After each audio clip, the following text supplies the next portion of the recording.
Piny koro kwayo piny owacho kokalo migawo mar wuoth kod weche apeyni mondo med yaro apaya machomo bombe madongo kaluwore gi dhungruok ma kinde ka kinde ma ibiro kaluwore gi dhungruok mag geche odhiambo manyoro mane okawo seche moheo 2 e gwenge ma Rabuore apaya maduong' mochomo Ahero. Jowuoth wacho ni dhungruok ma kamano inyalo geng' mana ka duol mochung'ne weche apaya pacho ka Kenha nyalo biro medo yaro apaya mochomo bombe mondo oduok chien midhiero ma jowuoth kale e kinde nyasi mag sikuku.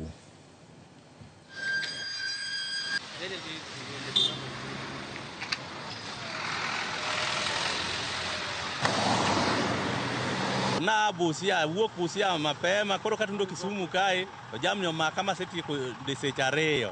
Koro wan wakuom sirikandwa masani nitie olosnwa barabara, opanwa barabara obed maber mondo mi at least wawuoth mayom. Jamni ozidi kendo ng'eny seriously to mae ok en gima ber diere Christmas nikech koko mtokni ng'eny kamae maybe ne in gi jatuo koro ok inyal jatuo ok nyal konyore.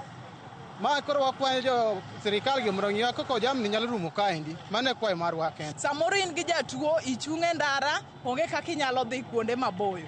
Samoro in gi jatuo onge kaka inyalo kalo trailer nikech wan gi tinga ma cross ndara to ndara tin, wan gi trailers moting'o gik moko ndara tin, wan gi cars moko be matindo tindo. Koro tuk be ng'eny Kisumo.